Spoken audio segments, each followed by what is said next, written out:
Ta-da! And welcome to the Midday Show. God, what a weird week it has been so far. I've had the weirdest day with getting people booked on the show today, and it's entirely my fault, and I made a complete and utter hash of it. But I've sourced out my diary, and we're all good to go now. But I spent most of the morning apologising to people and quite rightly calling myself a Burke, because there's no one to blame but me. Not Russ, not anyone else, not the guests, not Phil, not anyone else. Moi, silly me. But anyway, welcome to the Midday Show. We've got two guests coming today, which I'm very much looking forward to meeting. I'm going to talk about all kinds of different things, and it's going to be a really interesting show, actually. After the weird morning that I've had, I am looking forward to the link on my computer isn't working on my computer. Can you WhatsApp it to me? Just noticed that. Okay, yes, we certainly can, Sarah. I'll tell you what, I'll do all my production here. I'm just going to drop her an email, and then we get on. What a morning it's been. Right, so if you'll just bear with me a second, I'm going to send someone a quick email. This is what I have to do. You see, I'll do all my own production. I actually got the train yesterday for the first time in ages. It was kind of weird. How sad is this? I almost felt a bit excited that I was taking the train, and it was the most ordinary train journey, just from Portsmouth to London. And I got the coach down there, which took about 2.5 hours, because it went around the houses at Heathrow. But I really didn't want to drive it yesterday. So then to do a comedy gig with one person in the audience, one audience member, which is great. So as I said, it's been somewhat of a weird week. I've also had, bless her heart, a convalescing teenager here. My girlfriend has been staying here with her two, one of whom's just had a little operation on her knee. She's a gymnast and she had an injury, and she's been convalescing. So that's been interesting as well. Hello, and hello. Sarah, hello. Hello. Good afternoon. I had to end up joining on my phone because my messenger on my computer just decided to pack up right at the wrong moment. It's all right. That after the weird morning I've had with bookings, and I need to apologise to you as well. It's I've been through my diary, and I've got it all present and correct, and I've only got myself to blame. So if you want to call me a Burke, that's absolutely fine.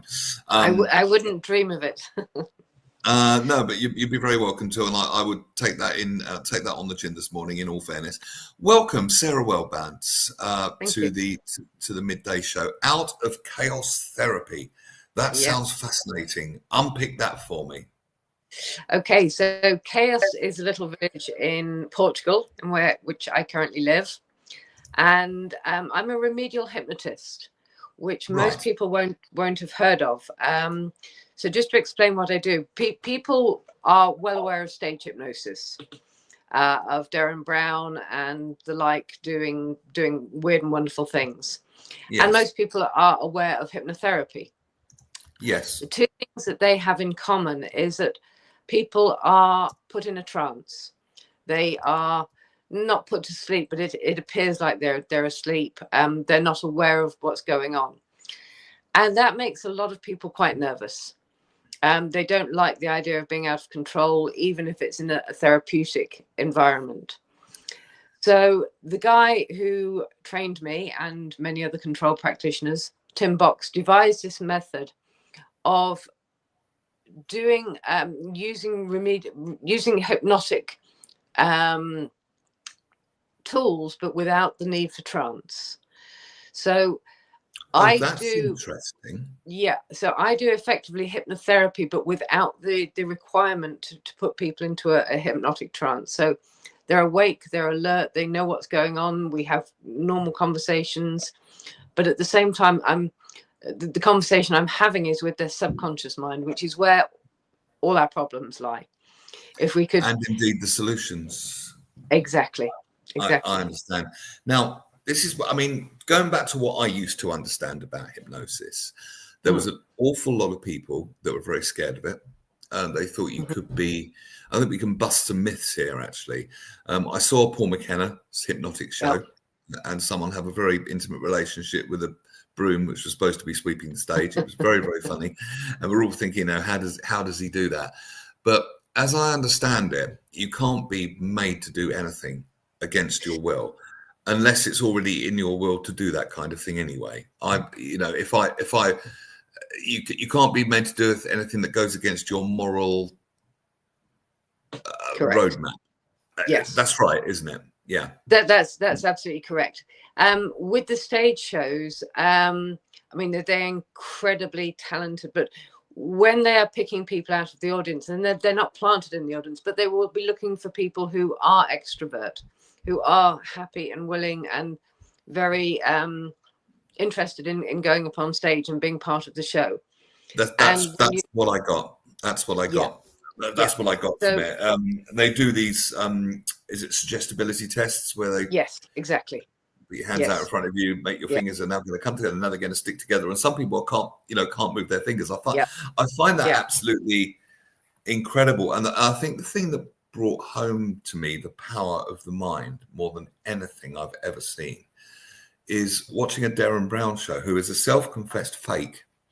And he precedes all the shows by saying, I'm fake. It's all showmanship, NLP, psychology, but there's nothing, but I'm not a holy healer, but he pretends to be one for an audience that believe, there's the key word, that he is. It's a show called Miracle. I don't know if you've seen it. I haven't seen it. No. It's so powerful, and he, as a self-confessed fake, which the people in the know, in other words, the audience watching, not the audience in the room, know. Yeah, it's just like watching these, but you're watching it thinking, he's fake, and yet he's getting these results. People's back pain that have been there 10 years has gone, and this is from a fake. For a self-confessed fake. That's my producer, also known as my girlfriend, who's lost her car keys. So the mind is a super, super powerful thing. So learning how to tap that, and if you can get past people's, I suppose, biases and fears, then it's a wonderful tool to be using. Tell me more. Yeah. So as you quite rightly said, people are afraid of losing control. So the whole idea of remedial hypnosis is that we talk directly to the subconscious, and we do it via what's called IMRs, which are idiomotor responses. I don't know if you can see my hand there, but what I would do is I would ask the subconscious to move one finger for when there's a yes response and another finger when there's a no response. And I work online. 95% of my work is online. So when people say, am I allowed to swear? We're not Ofcom related. You can drop any F-bombs you like. I don't mind. Okay. So when people say, fuck me, my fingers are moving on their own, that's really weird. I know it's the subconscious that's moving them.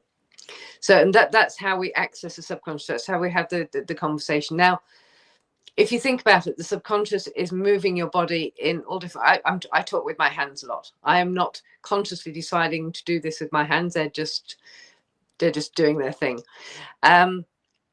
So yeah, we can access the subconscious directly without the need for trance, without the need for anything weird and wonderful. And it is a two-way conversation.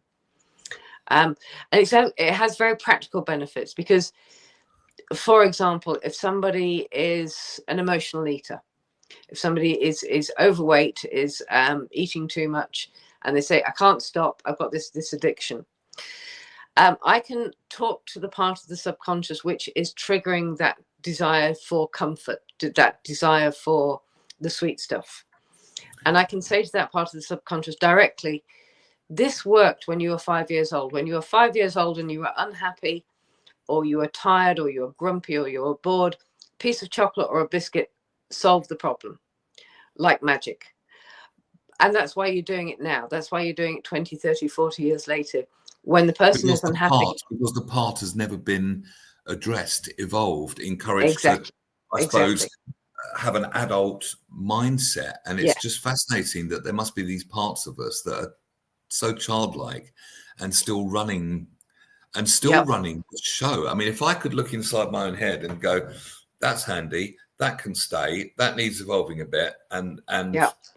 it probably is safe to talk to strangers now. I'm 57. But you know And what I mean. that Something that yeah. served or was maybe created to cope. If someone had, let's say, a traumatic childhood, these coping Yes. mechanisms may have worked then, but then in adult life they won't work Yeah. now. Like That's exactly being right. defensive when anyone talks to you, for example, taking something as a personal criticism.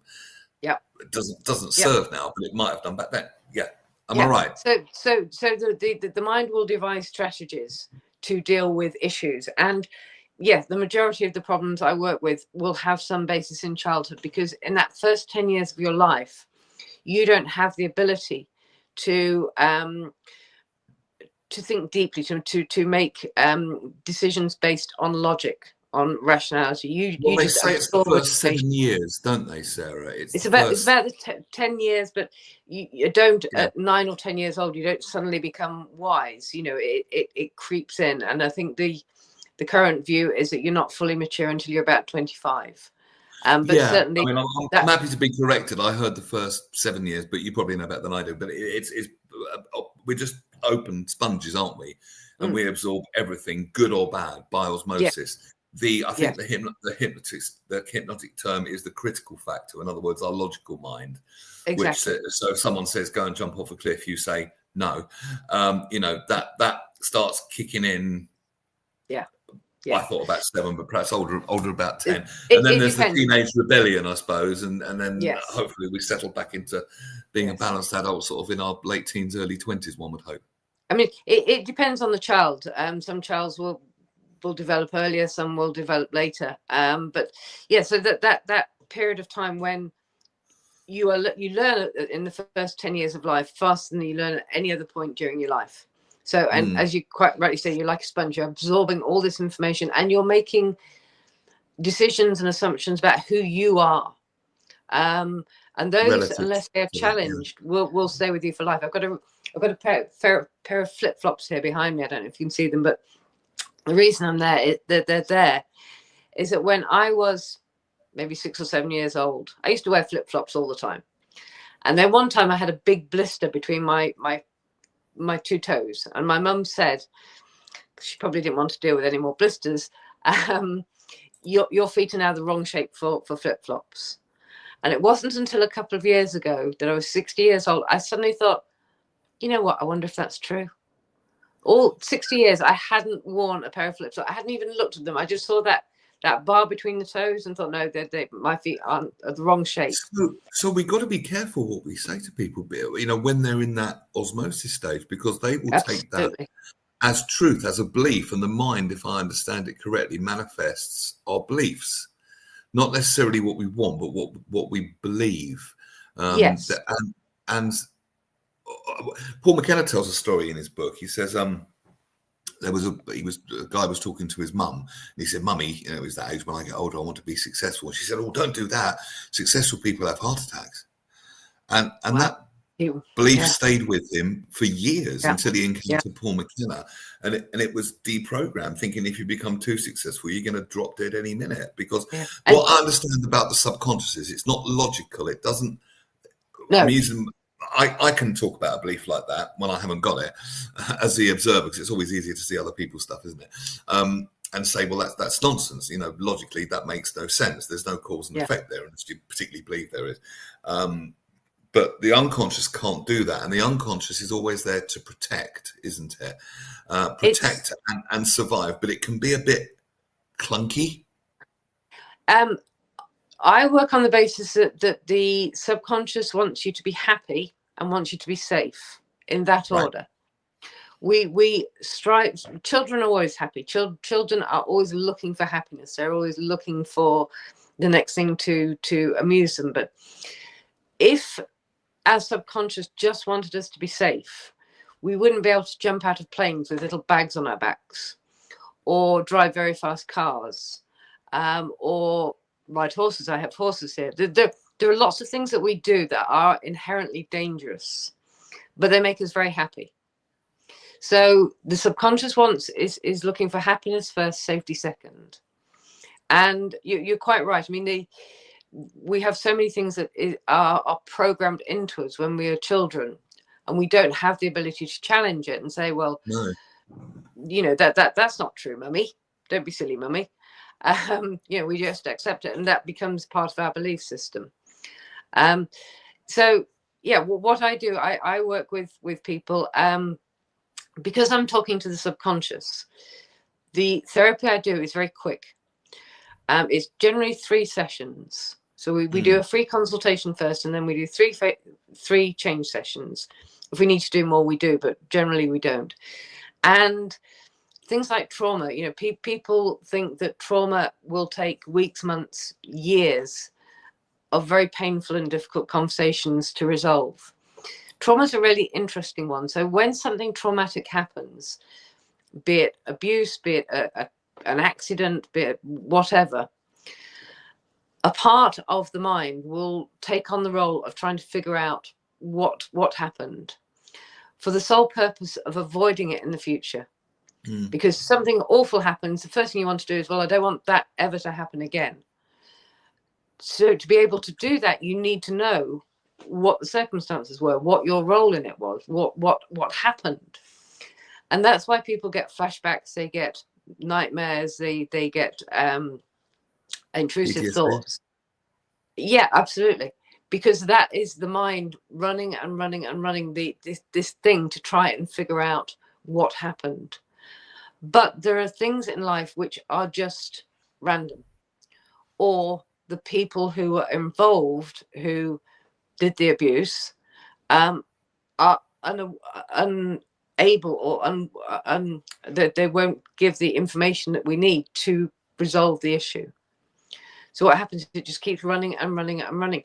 And it's very simple. What we do is we talk to that part of the subconscious, which is trying so hard to find answers which never existed in the first place.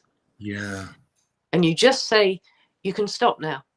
What you're doing is doing harm, and you will never have a resolution. There will never be an answer. So stop looking for it. And it sounds a bit weird, but trauma is one of my favorite things to deal with, because it affects people so deeply, and you can resolve it in 1 hour. You saying that sounds strangely liberating. I'm choosing my words carefully. There's never going to be an answer, so you can stop looking. Yeah. And on first blush, that might sound a bit, I don't think it is, but it might sound a bit harsh. But then, as I thought about it more deeply, it is profoundly freeing as well. Yeah. As I think about that more, because our minds, I'm like that. I always look for answers. How does this work? How does that work? Why this? Why that? And I can overthink with the best of them. I like to think of it a bit. And there's a true story about soldiers that were on a battlefield, and the war was over. But every morning they would go out and blow their trumpets like you see on telly or whatever they did, and call to arms, call to battle. But the war wasn't on anymore. And then it took the sergeant or someone in authority, if you catch the metaphor, and I'm sure you will, to go out and say, men, thank you for your service, but the war's over. You may stand down. It's kind of like that with you being the sergeant. Yeah. No, that's really good. I'm going to nick that. You're welcome. You can have that one on me.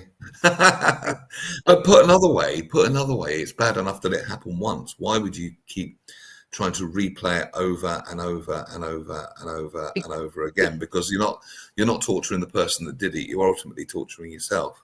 You are, but look at the end goal. So that imagine you've got a little part of your subconscious, and they're dressed up like Sherlock Holmes or like Miss Marple or whoever, and they're saying we're going to find out exactly what happened, because by finding out what happened, we can stop it happening again.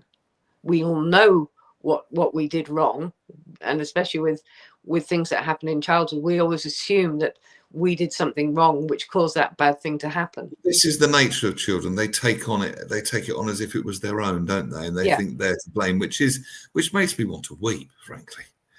I mean, children are very ecocentric. They have to be for their survival. That you see a child, the whole world revolves about them, and if mum and dad have an argument, well, I must have done something wrong. It was my fault.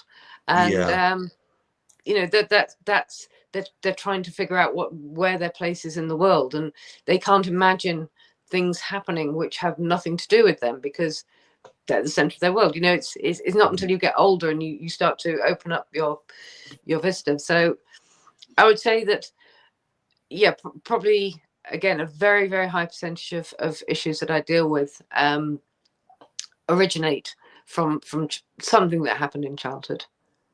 Yes. Got a couple of questions. I'd like you to meet one of our long-time listeners, Dr. Asa Don Brown. Just to introduce you, he is very big in the psychiatry and psychology worlds in the USA and in Canada, and it's lovely to have him in on the timeline as one of our regular listeners. Cool selection of hats as well, as you can see. Sarah, have you ever used hypnotherapy for any medical or dental procedures? In the past, I've had some hypnotherapy training, and I've witnessed some unbelievable events by it. I've always been fascinated by the power and wonder of the mind. Yeah, dental only with myself. I remember I had to have a tooth out a while ago, and like most people, I don't like being in the dental chair, so I just literally said to my subconscious, look, we've got to get this over with. We can either do it the hard way or the easy way. Let's do it the easy way, and you relax. That sounds more like a gangster than a hypnotherapist. Hard way or the easy way. Yeah. But it works, right? Yeah, absolutely. Yeah. And also I had an MRI a couple of years ago, and again, don't like enclosed places, and I just said, okay, well, we'll just deal with this, and I almost fell asleep. Is that the one with the donut? Yeah, it's the one where you go into this sort of coffin, and it looks like it's got like a spinning donut. Bangs. I don't know, I kept my eyes closed. I had one like that. I just pretended because I could see the lights flashing on the thing that was spinning. So I just pretended I was in space, like in Star Trek in warp. And I came out. I went, that was really good. I was like in Star Trek, and the operator gave me radiologist looked at me as if I was weird. It was great for me. The interesting thing. After you. Sorry. The interesting thing is your subconscious is in charge of your imagination. So yes. Your subconscious took over there and let you go off on a nice place to avoid having to deal with the reality. But going back to the original question, yes, I've worked with chronic pain with a number of clients, and actually very recently I worked with somebody with tinnitus, and I didn't know whether it would work or not, but it did. She suffers from Meniere's disease, and tinnitus is a side effect, and on a regular basis, the doctor will know about the SUDS scale, the subjective units of discomfort. She was about a 4 or 5 on that on a regular basis, and now she's down to 0.5. And she said, basically, I don't hear it anymore. So all we did there was basically ask the subconscious to ignore it. That noise is not doing anything. It's not any good. So concentrating on it or bringing your attention to it is a waste of time. Go on. So you didn't clear the noises per se, you just cleared the dominant focus on it. Exactly. But yes, I've worked with migraines. I've worked with a guy in the same way. Can you just sort of ignore a migraine out of existence? Yeah, exactly. Yeah, because they do say that we get more of what we focus on. And the thing is that when you start to feel pain, I get heartburn occasionally, and I just go, do we actually need this pain? Do I need to be feeling this right now? And it just goes, sorry. What was I going to say? It's escaped me now. But yeah, pain has a purpose, and once a purpose is no longer there, you no longer need to protect the part of you that's damaged, or it's healed up, but the message hasn't actually got to the mind. You can just say, look, you don't need to do this anymore. That wasn't exactly what I was going to say, but it was almost as good. But it made complete sense. It was good. Yeah, no, it was good. I mean, because a lot of us spend an awful lot of time ignoring the messenger, don't we? That's what I was going to say. When we anticipate pain or when we get pain, what do? We tense up. We go into a mild fight or flight, and we all our muscles tense up, and we start taking shallower breaths. So it is going to hurt more because your body is saying, "Oh God, we're under attack." There's something to be scared of here. Therefore, we need to send all the defenses out. Whereas if you say to the mind, look, that pain doesn't need to be there anymore. And if you start to get a twinge of it, just ignore it, relax. So your whole body will then go into a much more relaxed state, and you won't tense up and you won't perpetuate the pain. That's what because I'm trying to say. all healing happens in parasympathetic, doesn't it? Yes, exactly. Which is the opposite of fight or flight mode. Yeah. And if you're relaxed, I'm not saying you're necessarily in parasympathetic, but it's certainly a portal to it. Yes. It's much easier to get into parasympathetic in a relaxed state and nigh on impossible when you're in a stressed out, beta state. An interesting question from Ian in Surbiton. When I was in ICU, my mind was set to fight my problem. Even speaking to family, maybe to say goodbye wasn't acceptable. I never spoke to them. I won the fight, but regret my decision not to say goodbye, which luckily wasn't necessary. Was my brain in fight mode? That's a really good question. Your mind doesn't have any clairvoyancy. It doesn't know what's going to happen next. It will say, okay, well, based on what I know, this or that could happen, but you don't have any sort of foresight. I don't know. Was the guy unconscious? Was he in a coma? We'll let him type that if he wants to. We'll pop the question on. Pop the question on the screen. Yes, I do remember this, Ian, from before actually. But if you could just give us, it was a little while ago. So if you could just give us a little bit more detail on that. Yeah. Now the mind only contains our past, doesn't it? Yes. And the present. And the past and present. I'm sorry. Yeah. But what of the future? What about? Is there another part of a mind, a higher mind, if you like, that could see the whole picture? And does that bleed in occasionally? Not as far as I'm aware. I'm sure other people will have other views on that. There's certainly no medical or scientific evidence to prove that. Okay, so going with that paradigm for now, that if it's just past and present, what if it's about something coming up in the future which the mind doesn't know yet? How can is it possible to train the mind to be, I don't know, patient rather than churning, trying to find an answer? I tell you, the main thing to do is to look to the past, because what humans are great at doing, what we're really, really good at doing, is coping, is adapting, is dealing with things. Some things we deal with and we don't even notice. Some things we deal with and go, oh, I could have done that better. And some things we think we're going to really suck at and we go, whoa, I aced that. There was a study I read recently, and they were doing a happiness quotient survey. So they interviewed a guy who had lost both his legs, and they interviewed a lottery winner. And not surprisingly, their happiness quotients were, one was up here and one was down there. But the really interesting thing was that 6 months later, they re-interviewed them, and their happiness quotient, the guy who'd lost his legs had adapted, and the guy who'd won the lottery had adapted. So what we can do is say, okay, everything that we've done in our 57 years and our 62 years so far, we've dealt with. We've found a way over, around, whatever. We've managed. We've come through it. And there's nothing to say that we will not keep on doing that. We're incredibly resourceful. We're incredibly adaptable.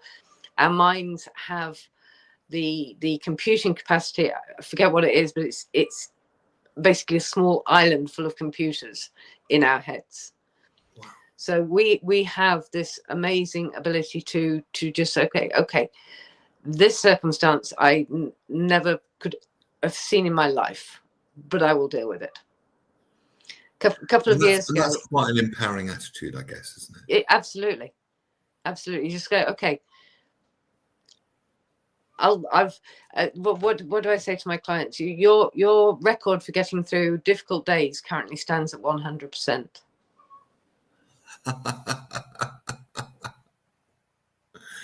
Well, you can't really argue with that, can you? Ian says, fully conscious, Fully aware. Medics wanted me to phone family just in case the procedure failed. I couldn't. Wanted to get on with the procedure. Wife said I would fight, and I did. Oh, well, that, yeah, I mean, if you think about it, if you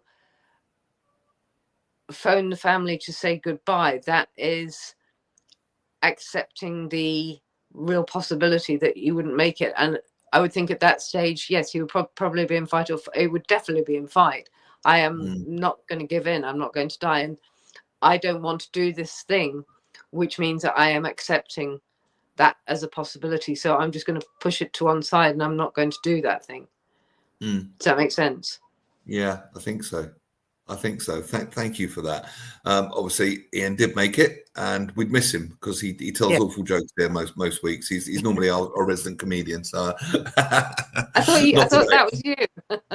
And I'd miss his terrible jokes. There we go. Exactly. All those thoughts went through my head in seconds. So if people want to learn more, just run us through very briefly the main things that you can help people with. And it's outofchaostherapy.com, isn't it? Out of Chaos Therapy. The main thing to say is I always start with a free consultation, and it's not just 10-minute chat. It's a full hour of going through what you're looking to do, explaining what I do, and making sure that it will work for you. And then you can go away and make a decision. So people can absolutely try before they buy, if you like. But I can basically deal with, I can't deal with schizophrenia, bipolar, or psychosis. If anybody is epileptic, that is a contraindication for hypnosis, even though I don't do the trance part, but I'd be a little bit worried about that. But basically, anything the mind can learn, the mind can unlearn, which is a quote from a guy called Kane Ramsey, who's a very good trainer on Udemy. So we're born with two inherent fears: the fear of being dropped and the fear of loud noises. Yeah. And the rest of it is learned, isn't it? Yeah, anything else is learned. So if you can learn it, you can unlearn it. And we don't always need to find the root cause, because your subconscious knows where the problem started or what the problem is. If we could deal with all our problems with using logic and rational, conscious part of our minds, we wouldn't have any problems. But it would be very boring. We don't need to know the root cause. I mean, like if a bug's been in a computer, the root cause, it doesn't matter if it's been there 10 years or 10 minutes. Once it's removed, the computer will work. Exactly. So knowing the root cause, it's a bit Freudian, isn't it? It's a bit, okay, I know why I'm the way I am now, but I'm still the way I am, but at least I know why. Woo. It's like the booby. What good is that? Yeah, it's like the booby prices. What we want to do is resolve the problem. And as you mentioned earlier, we look forward. So free consultation, 3 sessions. And in the last session, I actually teach people how to use this method for themselves. Because much as I would love people to be coming back to me time after time with repeat business, it's much more empowering if they can be their own therapist. If they can say, look, I can talk now to my own subconscious, I can resolve my own problems. And that's brilliant.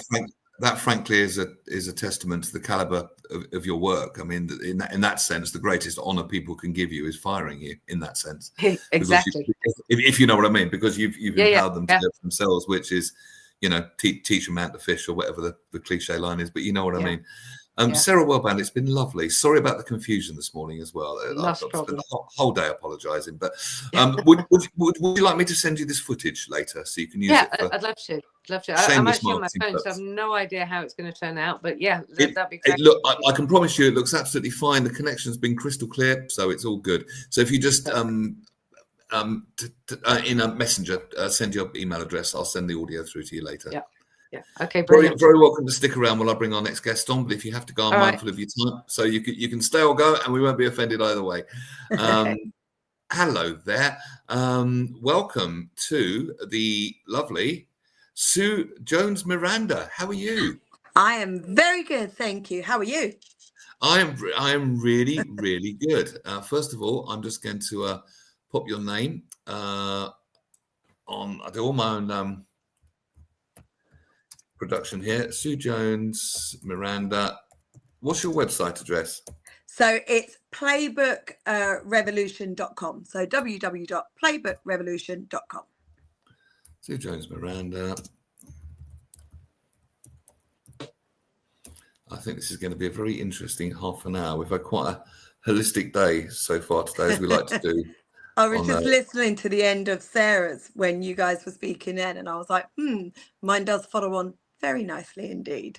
Very much so, it does. Now, you're all about energy, aren't you? All about energy. So my main thing is most of us, and I always kind of hesitate when I say that because I don't want to say everyone because I can't speak for everyone. But in my belief, most of us, we were taught to believe the systems more than our own energy, which is why we're of an age now kind of sitting in this place of contemplation, that questioning, like, who am I? What have I come here to do, etc. Sarah was just saying before, like the inherited programming that we have within us basically stems from that, where we have given our authority to external authorities, external voices, as opposed to our own inner authority. So a large part of my work is to rebuild that trust in ourselves and that inner authority. And I use two modalities mainly to support me with my work, which are called Human Design and Gene Keys. And then I create these beautiful books that I call playbooks, which is like your soul's modus operandi. It's the education that the school system never gave us. So that's it in a nutshell. Because we've all done that. We've all given our power away to external authorities. It's exactly what we were brought up believing, isn't it? But I think we all do get to this point sometimes, at some point, where we go, wait a minute, have I been sold a bit of a bill of goods here? You know, and just because my parents believed it, and their parents believed it, and their parents' believed it, is it necessarily true for me now? And I guess that's why we've got a lot of people who are very scared at the moment, because a lot of people have put their faith in, let's say, the government, and, you know, successive governments can never solve all the problem. But maybe no government could solve all the problems, because maybe we're looking in the wrong place for the solution. Yeah, absolutely. And what you said is exactly right. What we're seeing on a collective scale now is people questioning, and that obviously brings up a lot of fear, because what was very familiar and almost like the norm, because we didn't question it in the past, we're now questioning it, and that's creating this, I guess, fear, sense of confusion, like what you just said. Who do we look to? Like, who do we trust? I think is a question that a lot of people are asking. But notice, so few people say myself. Exactly. And that's right. where the work has to start, is actually bringing that trust back into you and what your energy resonates with. So we've all got inherited programming and conditioning. We're very mind-led beings, and that's where the programming is. And so we have to start trusting in what our body feels, and almost like following that flow of energy, even though the logical mind is going to start saying, don't do that, you shouldn't do that, you mustn't do that. But actually, that's what will lead us to where we deeply want to be, if that makes sense. Well, it does. And it sounds very tantalizing. It's how do you overcome a lifetime of conditioning when the mind is screaming no, but the body's saying yes?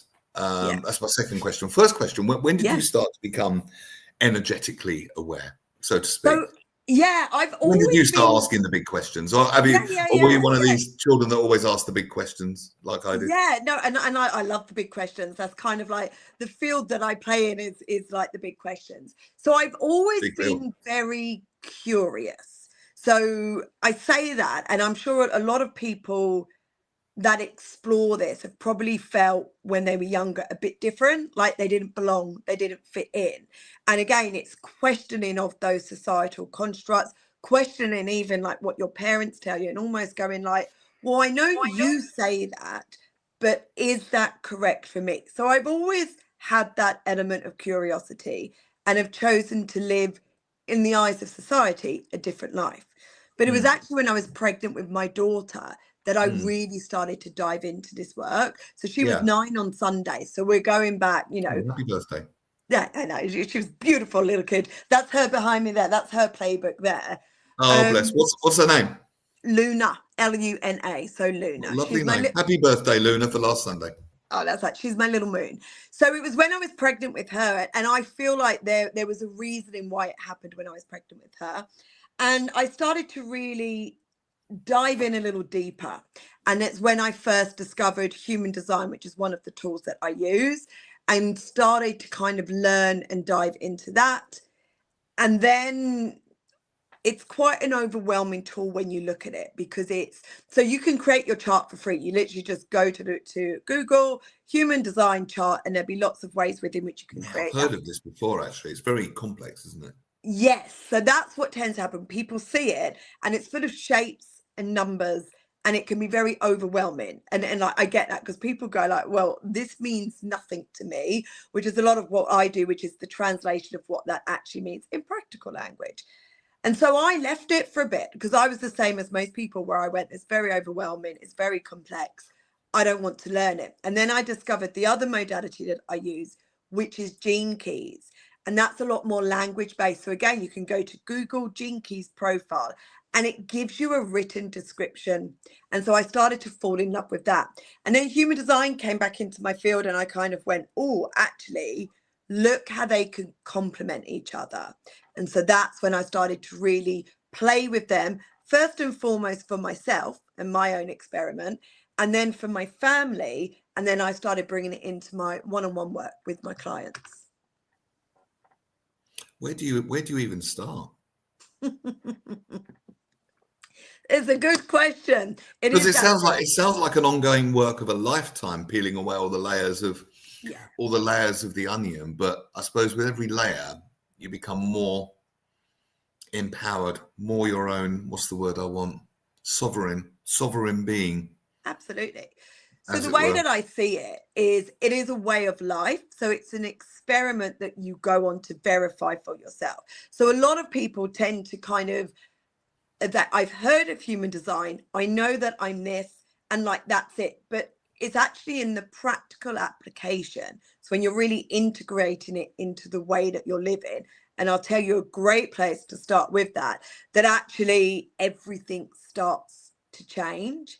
And with human design specifically, it's your inner authority, which is the key piece. If you can commit to living your life and making decisions in alignment with your own inner authority, which is different for each person, you'll put yourself in the correct place with the correct people at the correct time.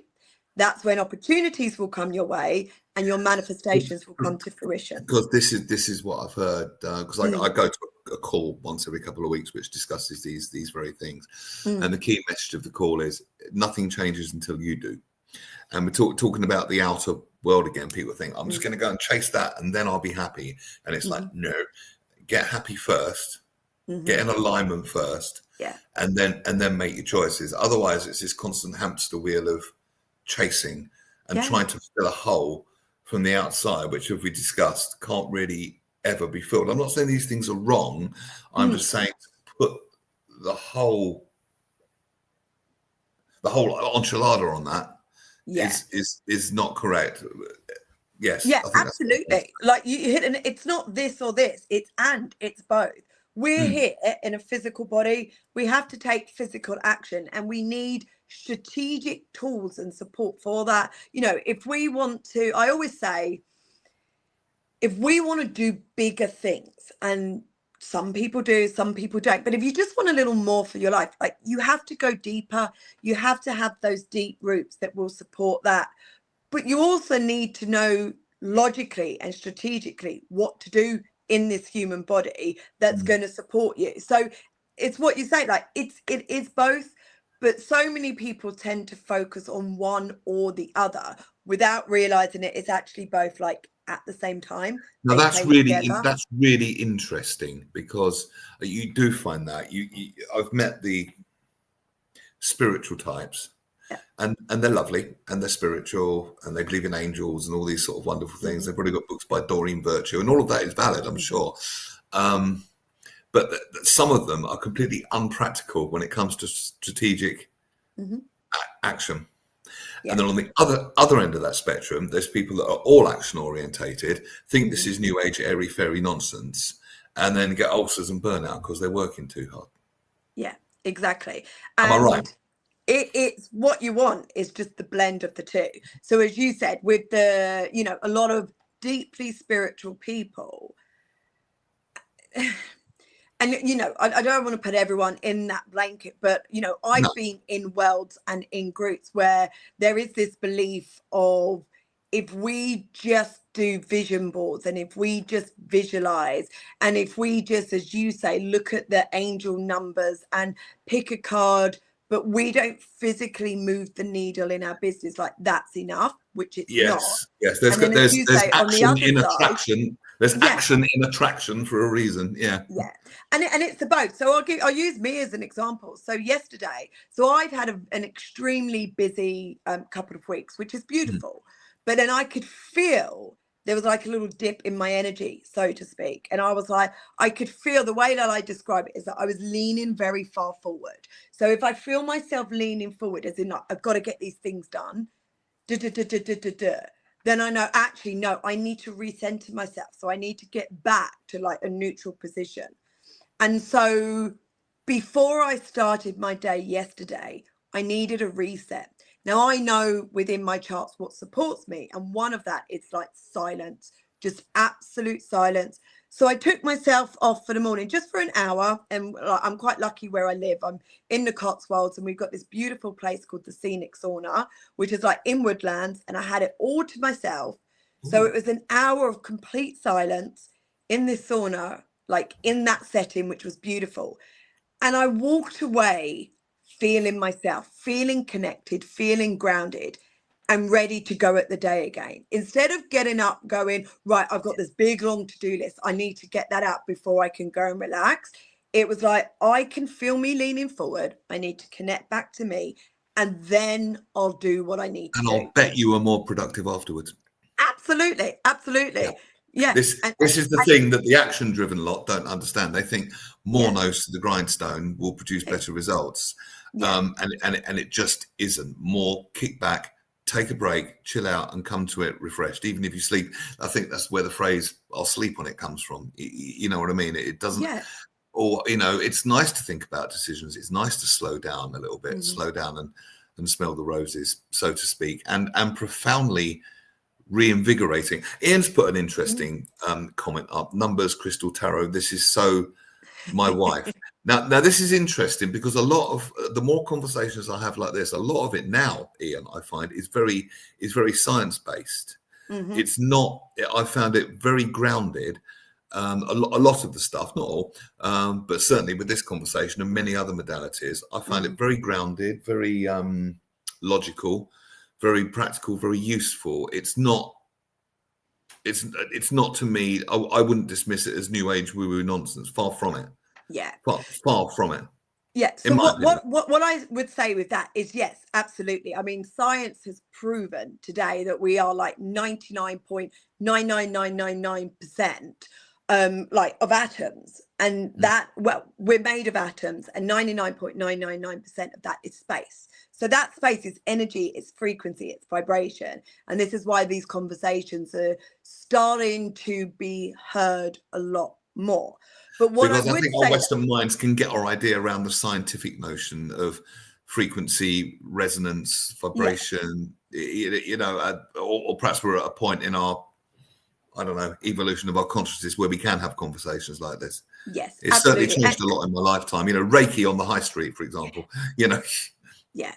And I would say it is the latter. It's our evolution of consciousness. So now we are at a place in the evolutions of consciousness where we are like, right, this is the conversation that we collectively as humans need to help our evolution. And what I would say to Ian when he said what his wife is into is those tools are beautiful because they can support us. So it's almost like the way I see it is we are always co-evoluting with life, and life is always going to present to us things that will support us on our journey. However, what we don't want is to get stuck in that and put our trust in those, because all Exactly. we're doing is Exactly. That's exactly what I was going to say, because I think there's also a group of people that go, I can't do it until the stars align. I can't do it unless the tarot cards say so. Yeah. And you've made the point beautifully that they're tools and they're useful ones, but they're not the be all and end all. They're tools. They're tools. They're not, what is it Buddha said? It's pointing at the moon. It's not the moon itself. Yeah. Or something like that. And it is that. It's like, if you're still using them because you trust in them and their answer more than you, you're missing the point entirely. Exactly. If you're using them because you're using them as a support to kind of give you a bit more courage and confidence and conviction, perfect. And for me, like, that's the distinction between, it's why you're using it, really. So the playbooks, you create, you have a consultation, then you create a bespoke playbook for people based on their needs. How does it work? Yeah, so the books are completely bespoke. They hold one up, come on. There we go. So that's my daughter. So I always use her as an example because she's just so beautiful. So I'll tell you what, move it back a bit so we can see you. I'll take a screenshot of that and send it to you. There we go. There you go. So this is her playbook. So what I say is, it is your soul's, I don't know if you can see that. It's your soul's modus operandi. So how it starts is basically someone says, oh yes, I'd like to learn more about this. And I call this like energetic education. Again, understanding you and your natural energy. And then all I need are the birth details. So I create both the human design and their gene keys chart. And then I put the book together. So we don't even need a consultation to start. I need birth details and I need a picture so we can create that front. And every book is unique and bespoke for each person. And it's essentially, so you said you've looked at human design. It's very complex. It can be overwhelming. This book translates it in a way that you can understand it. But someone that can translate and understand it and make it practical and usable, which I think is... it. Yeah. And there's practical action pieces in there. So it's like, you know, with this is like practical things that you can do that's going to support you being more in alignment with this, i.e. you and your natural energy. And it's all about following a flow of energy and feeling good and doing what makes you happy, ultimately, isn't it? You know, this is not, it might be, I think we might complicate it, but ultimately it's about being more of who you are. And being a happy and successful version of who you are. There's nothing weird or woo-woo about that. I mean, you know, if we're all walking around miserable and unhappy, that's probably the problem. More than... And that's kind of the point of this. It's like, sometimes I look out at the world and everyone can be quite miserable sometimes, and it's like, there is a simple solution. It's just we overcomplicate it. And that simple solution really is like, just choose to invest your energy in what you love. However, there are people, myself included, where when I first started on this journey was a bit like, I actually don't know who I am. I actually, everyone's saying, write a list of what makes you happy, do this, do that. But I was like, I don't remember who I am before the inherited programming. And it was when I started to dive into, again, my personal experiment with human design and gene keys first, that I started to remember. And that's when I started to go, oh, actually, I do know who I am, because we all do. We just might not be listening.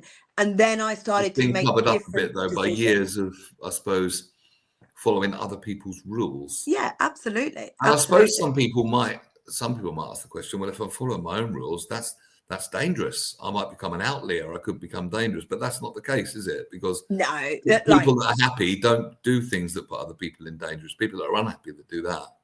Yeah, unfortunately, with this journey, it does involve making decisions that might not be familiar to you and also might not be familiar to others, which is going to create reactions from other people where they go like, hang on. And that's where that like courage and confidence. But wait a minute, but these people need you to be a particular way so they can feel safe. And that's and that's not necessarily healthy. I notice this a lot in some relationships. People just They expect that person to be sort of frozen in time so they can feel safe, but we're naturally changing, evolving beings, and that will never work. Yeah. I mean, unless it's a necessary role that you're playing, like a mother or something, of course, that's different. But in a sort of adult relationship, people are supposed to grow and evolve together or apart, but not one person to sort of freeze in time just so they can be what that other person needs them to be so they can feel safe. That's a tad, a tad selfish, really. And that's where like a lot of the fear lives. And I always, again, it's that thing. It is simple. Like this work is simple, but it's not easy because, again, we've got a lot of fear in our body of really showing up as our true, authentic self. Because when we did that when we were younger, it created reactions from people. So we've kind of dimmed down and we've just shrunk down a little bit. But, and you're right in what you're saying, the consistency in choosing that version of you over a period of time will lead you to a life that, honestly, I don't think a lot of our minds can't even comprehend right now, because it's so beautiful and it's so magical. Like the relationships that we deeply desire and want, that deeper connection with people, deeper connection with ourselves. And then ultimately, and this is part of my bigger mission, is actually looking at the next generations and they see us choosing that.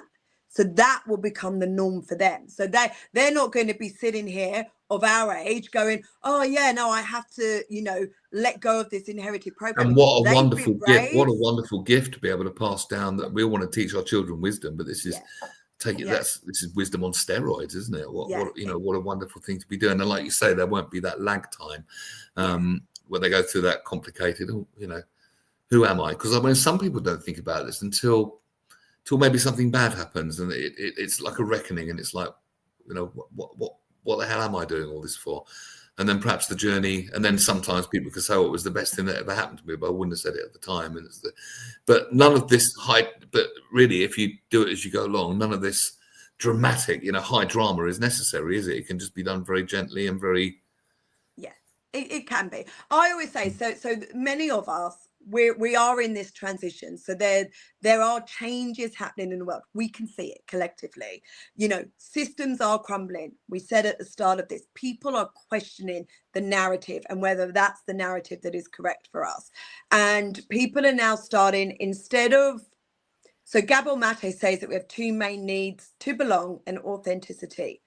We have been influenced to meet the need to belong for a period of time. Like we need to belong to systems, to family units, to communities, because that gives us that sense of safety. Yeah, like we're in a tribe, therefore we are safe. But now we're questioning if that is what is correct for us, because we've abandoned our authenticity. Yeah, we've abandoned ourselves. And so now on the altar of belonging. Yeah, so exactly. So now we're being influenced to actually choose our authenticity. So there is going to be a period where we might feel a little alone in that. But then on the other side, those systems, communities, relationships, like all of the places we then choose to belong, will be so supportive of who we are in our authenticity. And like for me, like that's the world that I want to create. Like that's the change that I want to be first and foremost for me, and then for my daughter. So we're all here as like this team, really supporting and uplifting each other. Whether this will come to full fruition in my lifetime, probably not. Like we all know it's going to be a journey, but I definitely want to be a contributing factor to the creation of that world. What an absolutely beautiful thing to say. How very inspiring. Dr. Asa Don Brown says, fascinating. How long does it take your clients to find meaning and be on the road to happiness? So honestly, it's dependent on each person. We're all different people. We're all at different stages of our journey. For some people, honestly, it's like a conversation and this light bulb goes on. And then it's the courage and confidence to consistently make those decisions that are correct for you. What about if you get on this path and everyone's trying to pull you off it because they think you've gone crazy? It's a bit like when you put crabs in a bucket. If one tries to escape, the other crabs pull them back down. So what to do about the crabs on the journey? So this is where a lot of the challenging comes in, because we have to then choose what bucket, if we use that analogy, we want to belong to. The crabs that are going to help us and uplift us, or those that are going to put us down. And that's where the challenge is for so many people, is actually that courage and confidence and conviction to say, no, I want to be in this bucket. And there are rooms and there are communities and there are spaces, but we have to allow space in our life for them to be there. Does that make sense? Very much so. I'm mindful that when we were talking before you came on air, you said you got a client at 1 o'clock. So I'm mindful of your time. So it's been absolutely fascinating. If people would like to learn more about what you do and the fantastic work that you're doing, and for what it's worth, congratulations. I think that's a beautiful statement you made earlier. It's lovely. Thank you. Playbookrevolution.com. If you'd like me to send you the footage of this, I'd be very happy to. Yeah, that would be wonderful. Just instant message me your email address and I will I don't know if I've already got it. Just message me and I'll message it. Yeah. No, that's fine. Yeah. All right. And the best way is go to my website if people are interested. Also on Instagram, I share a lot. And that's actually what I'm going to go do now. It's called like HDTV. So I kind of dive into people's human design charts live on Instagram. And that's the same. So Sue J Miranda _playbook revolution. But there's many ways. Just my name is, you just go look for that. You're out there. Your name is out there, as is the truth, so they say. Sue Jones Miranda, lovely to have met you, and speak again sometime. You take care. Wonderful. Thanks, Neil. Bye. Bye. What an absolutely interesting show. Told you that'd be a good one today. Thank you so much for tuning in. Thank you for your comments on the timeline, Dr. Asa and Ian in Surbiton. Always good to hear from you. Posted some good questions. And Robert Van Buren's here. Barry J. Allen, thank you to you for tuning in.